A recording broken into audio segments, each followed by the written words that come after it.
भले अछ तो पिले आजिर गप आरंभ करिबा। सुन, गोटे कुंभारटीए माटी कौन गोटे गढ़ु थाए।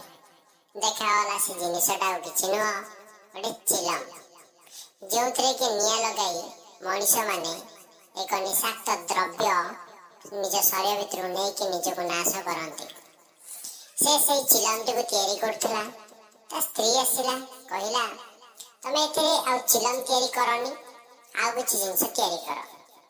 जेतेबेले से कहला, से कौन कला चिंता कला, कहला हौ तमे निजे को हम कौन तैयारी करिबे। ता स्त्री कहला, ठीक तमे एथे गोटे माठिया तैयारी कर। जेतेबेले से माठिया तैयारी करिया पई लागिला, माटी दे पचारला, अच्छा तुमे कौन करूछ? मते प्रथमे चिलम करिथिल, एबे मते गोटे माठिया तैयारी करूछ, कौन यार मतलब कौन? एमती होला परे माटी निजे तार उत्तर ही देला।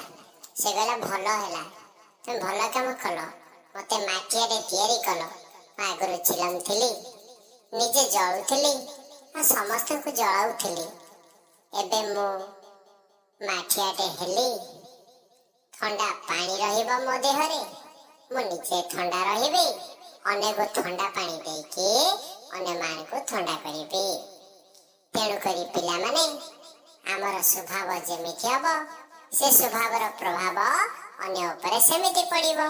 तेणु आमे जदि भल स्वभावर हेबा, तेबे भल चरित्र हेबा, तेबे यह अन्य ऊपर उचित प्रभाव पकेबो। तेणु आस पिले आमे बहुत भल मनीष हो जिबा। तो पिला माने एथरा में कौन बुझिले ना, अमृत विनय वचन कही तोष जन मन एवं आमर चरित्र होजे सबुठारु एमिति एक ग्रेटफुल थिंग, जहा को कि नहीं कि आमे समस्त आगरे बहुत बहुत भल कथा परिस्फुटित करि परिबा, प्रकाशित करि परिबा।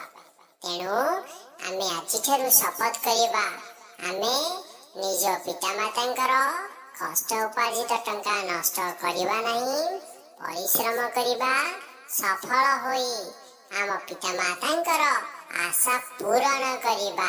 कम बुझिल टिपिले? एई टाइप रो काम जे करे तार सौभाग्य भाग्यटा सौभाग्य रे परिणत होइथाए एवं से जो सफलता पाए से सफलतार प्रभाव अन्य मानक ऊपर पड़े, से माने आगो बढ़िया पे एक रास्ता प्राप्त करंती। तो बुझिल टिपिले?